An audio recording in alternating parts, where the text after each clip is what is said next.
Vedic సైన్స్‌లో క్లియర్‌గా రాశారు. అదేంటి అంటే, ప్రతి పర్సన్‌లో కూడా కొన్ని సీక్రెట్ పవర్స్ అనేవి ఉంటాయంట. ఇంకా వాటినే చక్రాస్ అని అంటారు. ఒకవేళ ఆ చక్రాస్‌ని గనక మనం యాక్టివేట్ చేయడం నేర్చుకోగలిగితే, దానివల్ల మన brain, focus, thinking power, learning power ఇవన్నీ కూడా 100 టైమ్స్ వరకు పెరుగుతాయంట. దీంతో మనం స్టూడెంట్స్‌లో మాక్సిమం ప్రాబ్లమ్స్‌ని క్లియర్ చేయగలుగుతాం. అదే చదువుతారు కానీ మనకి ఎక్కువగా గుర్తుండదు కదా! ఇలాంటి మెయిన్ ప్రాబ్లమ్స్ అన్నిటిని కూడా ఈ చక్రాస్‌ని యాక్టివేట్ చేయటం వలన క్లియర్ చేయగలుగుతాం. ఇంకా ఆ తర్వాత జస్ట్ ఒక్కసారి చదివితే చాలు మాక్సిమం మీకు అదంతా కూడా గుర్తుండిపోతుంది. కానీ ఇక్కడ రియల్ క్వెషన్ ఏంటి అనంటే అసలు ఇది నిజమేనా? ఒకవేళ నిజమైతే ఈ చక్రాస్‌ని యాక్టివేట్ చేయడం ఎలా? వీడియోలోకి కంటిన్యూ అయ్యే ముందు మీ మెమరీ పవర్‌ని కొంచెం టెస్ట్ చేద్దాం. మీకు ఇప్పుడు 15 వర్డ్స్‌ని చూపిస్తా. అవన్నీ కూడా డిఫరెంట్. వాటిని ఆర్డర్‌లో అంటే నేను ఏ ఆర్డర్‌లో అయితే డిస్‌ప్లే చేశానో అదే ఆర్డర్‌లో దాన్ని మళ్ళీ గుర్తుపెట్టుకోవడానికి ట్రై చేయండి. ఇంకా ఆ 15 సెకండ్స్‌ని కూడా మీరు గుర్తుపెట్టుకోవడానికి మీకు 10 సెకండ్స్ టైమ్‌ని ఇస్తా. మరి చూద్దాం మీరు వాటిల్లో ఎన్ని గుర్తుపెట్టుకోగలరు అని చెప్పి. Your time starts now.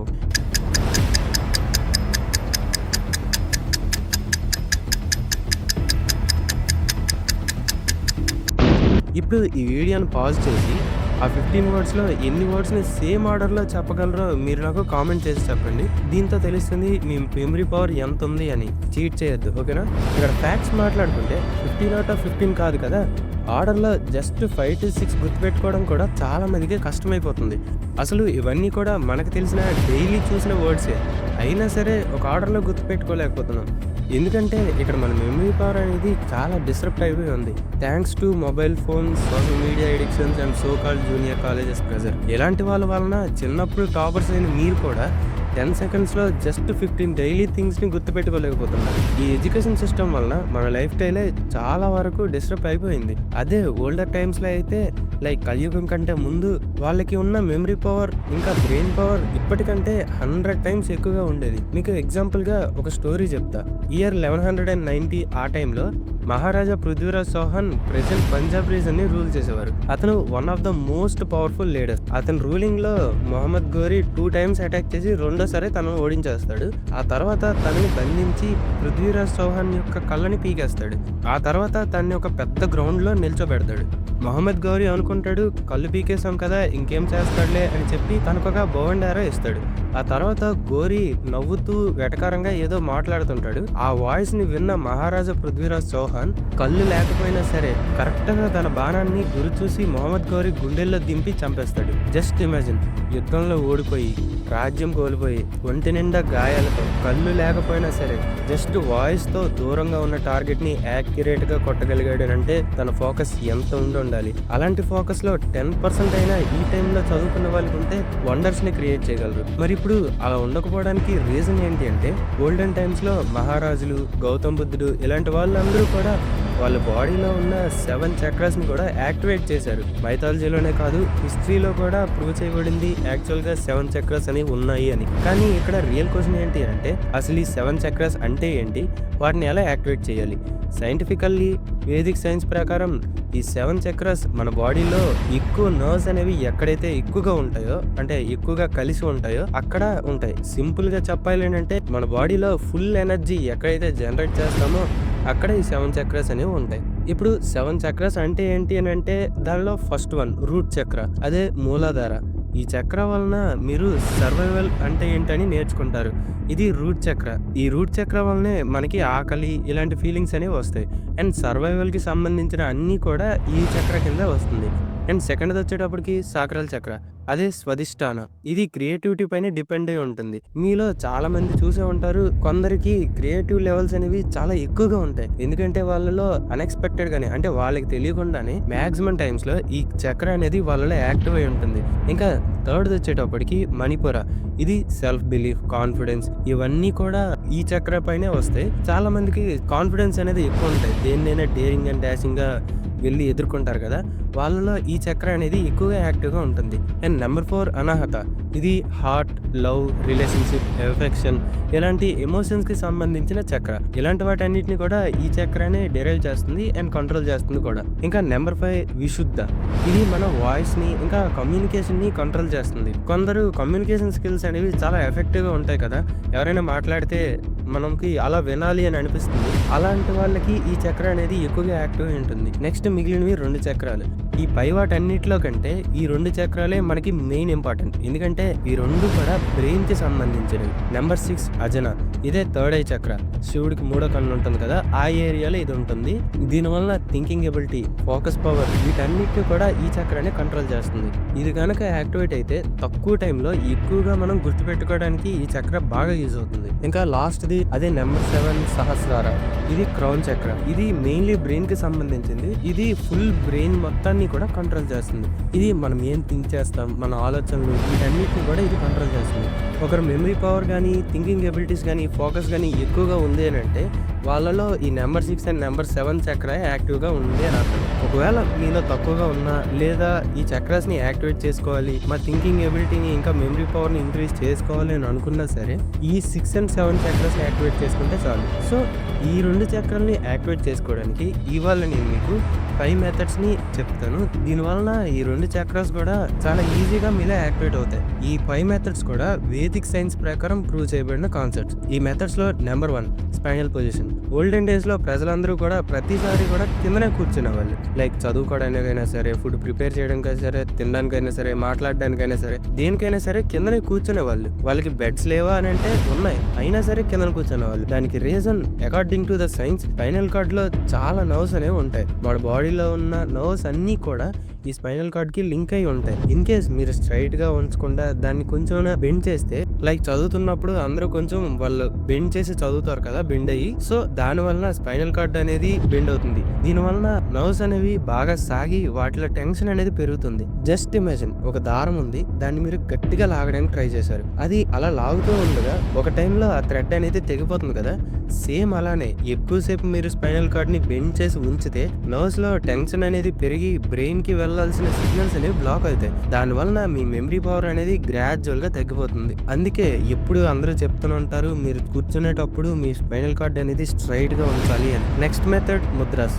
కొన్ని ముద్రాస్ అయితే ఉన్నాయి, వాటి వలన మనం మన చక్రాస్ ని యాక్టివేట్ చేసుకోగలం, ఇంకా మన బ్రెయిన్ పవర్ ని కూడా ఇంక్రీజ్ చేసుకోగలం. ఈ ముద్రాస్ అనేది చాలా ఎక్కువగా ఉన్నాయి, కానీ ఇవాళ మోస్ట్ పవర్ఫుల్ అయిన ఇంకా ఈజీ అయిన 2 ముద్రాస్ ని ఇప్పుడు మీకు చెప్తాను. ఫస్ట్ వన్ త్రాటక. దీన్ని మీరు ఇప్పుడు కూడా ట్రై చేయొచ్చు. మీ నుండి కొంచెం దూరంలో ఉన్న ఏదైనా చిన్నది ఇంకా షార్ప్ ఆబ్జెక్ట్ ని సెలెక్ట్ చేసుకోండి. లైక్ మీ పెన్ యొక్క నీడిల్ అనేది ఉంటుంది కదా, దాన్ని సెలెక్ట్ చేసుకున్నా సరే సరిపోతుంది. ఆ తర్వాత దాని టిప్ ని అలా కాన్సన్ట్రేటెడ్ గా చూడడానికి ట్రై చేయండి. ఎక్కువసేపు అవసరం లేదు, జస్ట్ 30 సెకండ్స్ డిస్ట్రాక్షన్స్ అవ్వకుండా అలా ఫోకస్ గా చూడండి. గుర్తుపెట్టుకోండి, మీరు ఫోకస్ చేస్తున్నప్పుడు మీ థాట్స్ అనేవి ఎటు వెళ్ళకూడదు, ఆ నీడిల్ పైనే ఉండాలి. ఐ బెట్ మీలో 50% కూడా అలా చేయలేరు. ఫోకస్గా చూడమంటే చూస్తాం, కానీ ఆ టైంలో మన మైండ్ అనేది ఎక్కడెక్కడికో పరిగెడుతూ ఉంటుంది. ఇక్కడ మీకు అర్థం అవ్వాలి మీలో ఉన్న కాన్సన్ట్రేషన్ అండ్ ఫోకస్ ఏ లెవెల్లో ఉన్నాయని. ఈ త్రాటకాన్ని డైలీ ప్రాక్టీస్ చేయండి, ఖచ్చితంగా మీ కాన్సన్ట్రేషన్ అనేది గ్రాడ్యువల్గా ఇంక్రీజ్ అవుతుంది. నెంబర్ 2 స్వరయోగ. ఈ ముద్రని పేరెంట్స్ కు కూడా చెప్పొచ్చు. లైక్ ఇది ఒక హెల్త్ బెనిఫిట్ కి సంబంధించిన ముద్ర. దీనిలో ఫస్ట్ ది మీరు నిద్రపోయే ముందు మీ ముక్కు ఉంటుంది కదా, మీ ముక్కు యొక్క నాస్ట్రిల్స్ దగ్గర వేలు పట్టుకొని బ్రీత్ అవుట్ చేయండి.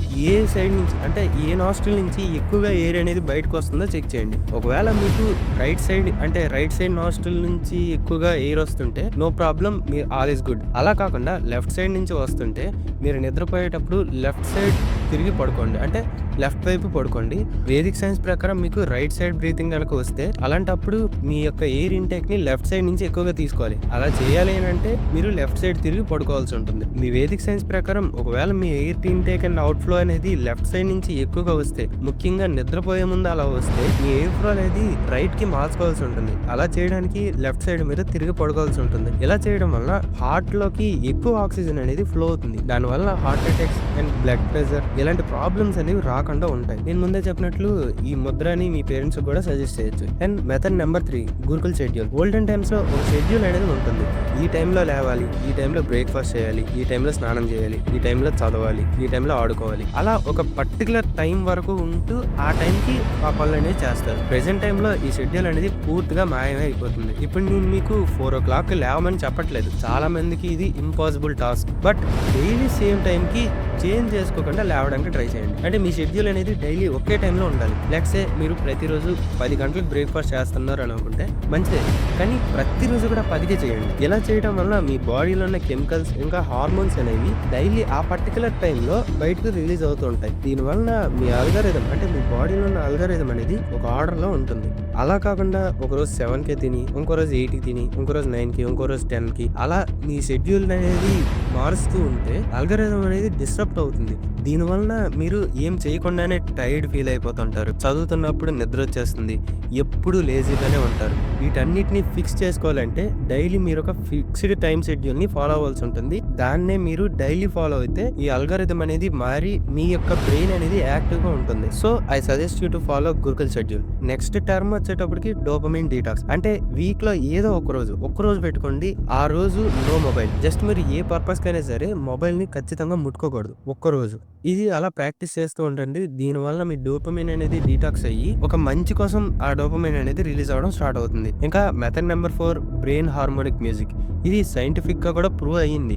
కొన్ని ఫ్రీక్వెన్సీస్ అనేవి ఉంటాయి, అవి మన బ్రెయిన్ యొక్క వైబ్రేషన్స్ తో మ్యాచ్ అయితే ఆ టైంలో మన బ్రెయిన్ కాన్సన్ట్రేషన్ అనేది చాలా ఎక్కువగా పెరుగుతుంది. ఇలా చేయడం వల్ల మన బ్రెయిన్ అనేది చాలా నీట్ గా పెర్ఫార్మ్ చేస్తుంది. ఫర్ ఎగ్జాంపుల్ ఓల్డెన్ టైమ్స్ లో మంత్రాస్ అనేవి చదువుతుంటారు కదా, ప్రతి మంత్రాకి ముందు ఓం అనేసి ఉంటుంది. ఇలా ఓం అని చదవడం వలన ఆ నెక్స్ట్ వచ్చే మంత్రాన్ని ఈజీగా గుర్తుపెట్టుకోవడానికి మన బ్రెయిన్ అనేది ఫ్రీక్వెన్సీకి మ్యాచ్ అవుతుంది. మనం ఓం అని చదువుతున్నప్పుడు దాని నుంచి వచ్చే వైబ్రేషన్, వరల్డ్ యొక్క వైబ్రేషన్ అంటే ఈ ప్రపంచం యొక్క వైబ్రేషన్, ఇంకా బ్రెయిన్ యొక్క వైబ్రేషన్, ఈ అన్ని వైబ్రేషన్స్ కూడా సేమ్ ఒకటే ఫ్రీక్వెన్సీతో రన్ అవుతూ ఉంటాయి. దీనివల్ల మన కాన్సన్ట్రేషన్ అనేది చాలా బాగా పెరుగుతుంది. అందుకే చెప్తారు వేదిక్ సైన్స్ ప్రకారం ఓం అని ప్రతిరోజు కూడా చాంటింగ్ చేస్తే, అంటే ఓం అని ప్రతిరోజు కూడా పలికితే మన బ్రెయిన్ యొక్క కాన్సన్ట్రేషన్ పవర్ అనేది చాలా ఎక్కువగా ఇంక్రీజ్ అవుతుంది. అది మాత్రమే కాకుండా మీకు ఇంకా ఎక్కువ ఫ్రీక్వెన్సీస్ కావాలి అని అనుకుంటే యూట్యూబ్ లోకి వెళ్ళి బ్రెయిన్ హార్మోనిక్ సౌండ్స్ అని సెర్చ్ చేస్తే మీకు చాలా మ్యూజిక్స్ అనేవి వస్తాయి. వీలైతే ఇయర్ ఫోన్స్ ని యూజ్ చేసుకుని ప్రతిరోజు కూడా జస్ట్ ఒక 5 minutes పాటు అయినా సరే ఆ ఫ్రీక్వెన్సీస్ ని ఎటువంటి డిస్ట్రాక్షన్స్ లేకుండా వినడానికి ట్రై చేయండి. ఖచ్చితంగా with time being focus and concentration పెరుగుతాయి. ఇంకా last one method number 5 learning pattern. పాతకాలంలో రాజులైనా సరే, క్షత్రియులైనా సరే, ఎవరైనా సరే వాళ్ళకి బాణాలు వేయడం వచ్చు, స్వర్డ్స్ తిప్పడం వచ్చు, అంటే కత్తి యుద్ధం వచ్చు, హార్స్ రైడింగ్ వచ్చు, వేదాస్, మంత్రాస్ అన్ని కూడా వచ్చు. ఎందుకంటే వాళ్ళు ప్రతిసారి కూడా ఎక్కడ ఆకుండా ఏదో ఒక కొత్త స్కిల్ ని నేర్చుకుంటూనే ఉంటారు. వాళ్ళు నమ్ముతారు ఏంటంటే మనం ఎప్పుడైతే కొత్త స్కిల్స్ ని నేర్చుకోవడం ఆపేస్తామో మన బ్రెయిన్ అనేది అప్పటి నుంచి గ్రో అవడం ఆపేస్తుంది. బట్ ఈ ప్రెసెంట్ ఎడ్యుకేషన్ సిస్టమ్ లో అలా లేదు. స్కూల్ ఆర్ కాలేజ్ లో జస్ట్ 68 సబ్జెక్ట్ ని తిప్పి కొన్ని సంవత్సరాలు కూడా చదివిస్తూనే ఉంటారు. కానీ మీకు తెలుసా సిబిఎస్ఈ, ఐసిఐ ఈ బోర్డు లో దాదాపు 100కు పైగానే డిఫరెంట్ సబ్జెక్ట్స్ ఉంటాయి. ఇందులో కొన్ని సబ్జెక్ట్స్ ఉన్నాయి, వాటి నేమ్స్ కూడా మనకి తెలియదు, ఇంకా వాటి అర్థం కూడా తెలియదు. లైక్ సోషియాలజీ, లెర్నింగ్, ఇవన్నీ కూడా స్కూల్స్ లో అసలు చెప్పరు. ఇలా చెప్పకపోవడం వల్ల మన బ్రెయిన్ అనేది ఫస్ట్ స్టాండర్డ్ నుంచి 10th క్లాస్ ఆర్ ఇంటర్ వరకు ఒకే సబ్జెక్ట్ ని తిప్పి చదువుతూ ఉండడం వలన బ్రెయిన్ ఆల్రెడీ దానికి అలవాటు అయిపోతుంది. దానివల్ల ఎవాల్వ్ అవ్వదు. దాంతో కాన్సన్ట్రేషన్ పడిపోతుంది, మెమరీ పవర్ తగ్గిపోతుంది, ఇంకా ఫోకస్ కూడా మనం చేయలేం. ఇప్పుడు మనం ఎడ్యుకేషన్ సిస్టమ్ ని మార్చేయగలమా అని అంటే ఇప్పటికిప్పుడు మార్చలేం. అది ఇప్పట్లో మారుతుంది అని కూడా మనం చెప్పలేం. కానీ మనం ఒక పని చేయొచ్చు. అదేంటి అంటే ప్రతి 6 నెలలకు ఒకసారి కూడా ఒక కొత్త స్కిల్ ని నేర్చుకోవచ్చు. ఏదో ఒక కొత్త skill, like other than academics ఏదైనా సరే కావచ్చు. Like sports, arts, martial arts, creative field ఏదైనా సరే కొత్త స్కిల్ ని నేర్చుకోవడానికి ట్రై చేయండి. ఇలా నేర్చుకోవడం వలన మీ లెర్నింగ్ ఎబిలిటీ అనేది పెరుగుతుంది. ఇంకా మీ బ్రెయిన్ అనేది యాక్టివ్ గా వర్క్ చేయడం వలన మీ బ్రెయిన్ యొక్క కెపాసిటీ పెరుగుతుంది. దాంతో మీ మెమరీ పవర్ పెరుగుతుంది అండ్ కాన్సన్ట్రేషన్ కూడా పెరుగుతుంది. ఈ 5 మెథడ్స్ కూడా ఫాలో అవ్వండి. విత్ టైం బీయింగ్ అతి తక్కువ టైంలోనే మీరు ఆ 2 చక్రాస్ ని యాక్టివేట్ చేసుకోగలరు.